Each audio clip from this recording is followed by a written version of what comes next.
Back here on Sportsline, the NCAA Field of 68 released on Sunday. The road beginning and ending in Indianapolis this year for the bubble tournament. And it's going to be interesting. I think the bracket sets up to provide some great matchups. It's going to be intriguing. It is the greatest tournament in all of sports. The single elimination nature.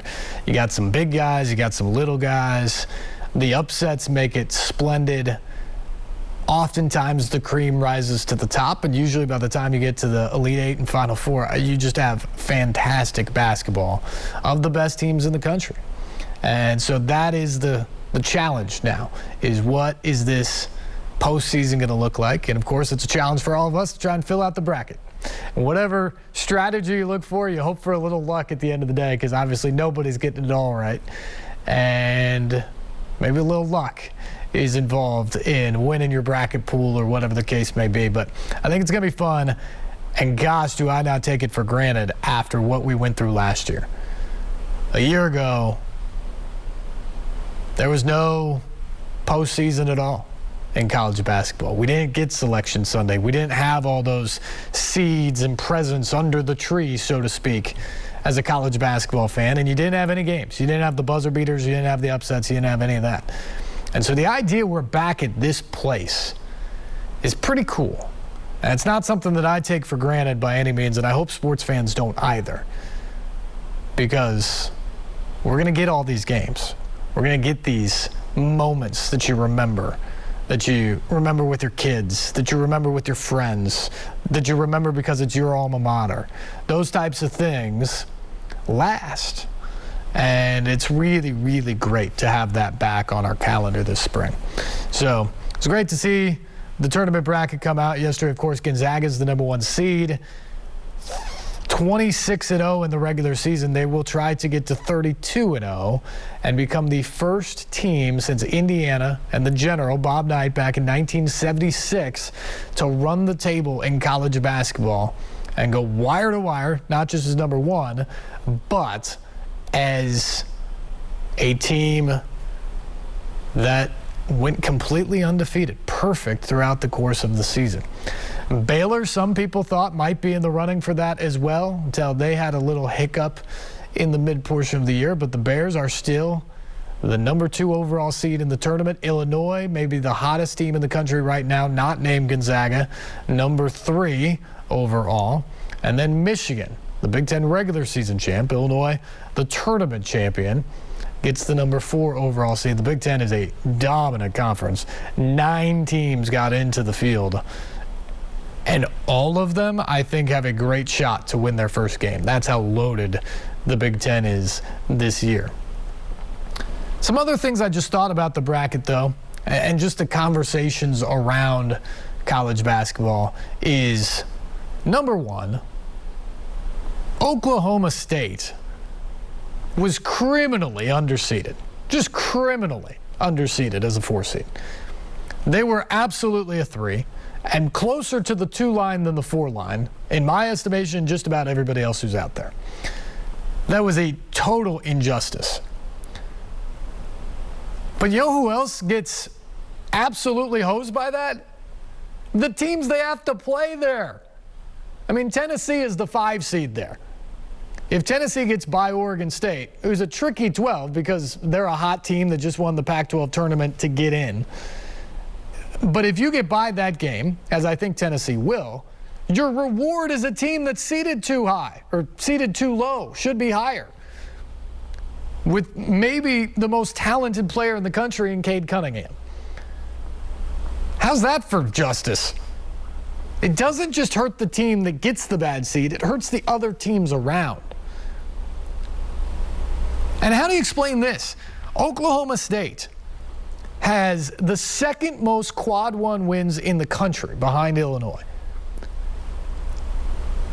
They've got 20 wins on the season. West Virginia has 18.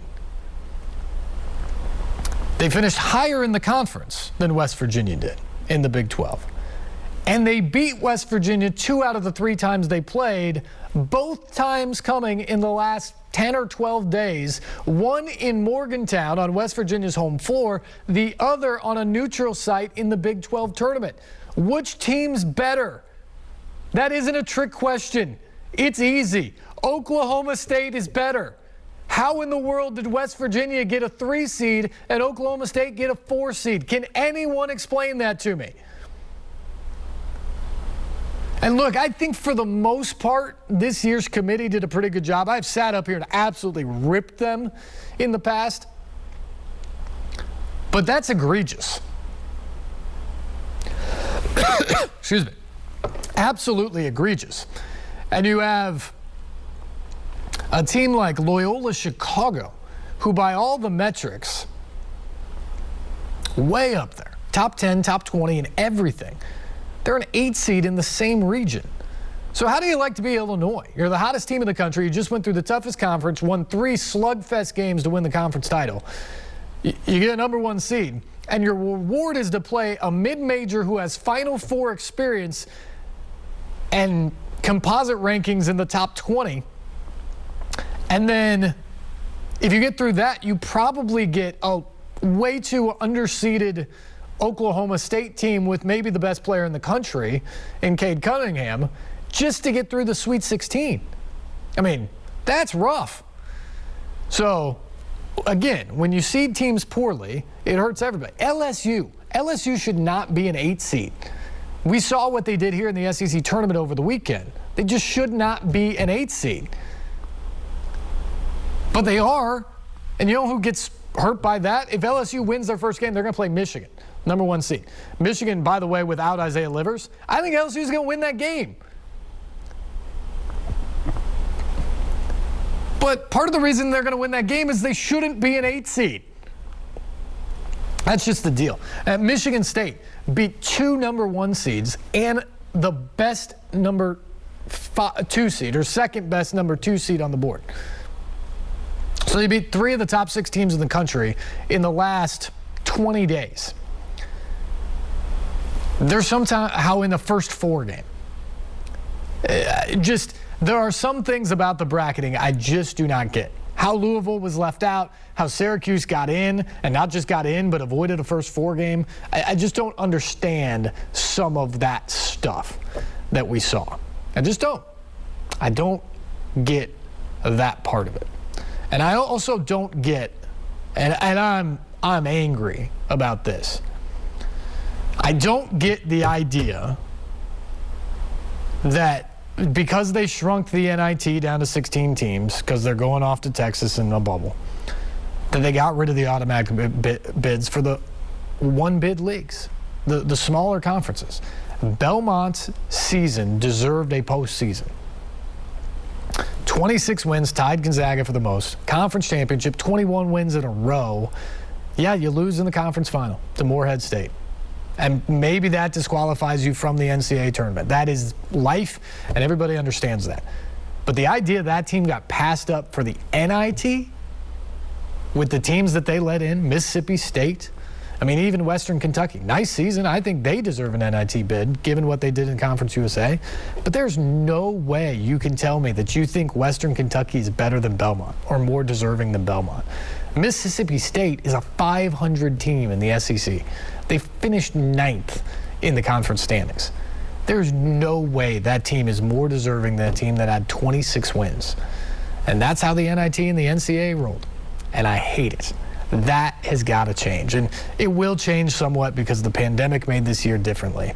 But for that team at Belmont to accomplish what they've done the last 2 years and get robbed like everyone of the postseason opportunity last year, and then this year not have that chance either, it's just awful. And it makes me sick and very, very disappointed. Talk a little bit more about Tennessee's matchup when we come back. Stay tuned. You're watching Sportsline on NewsChannel 5+.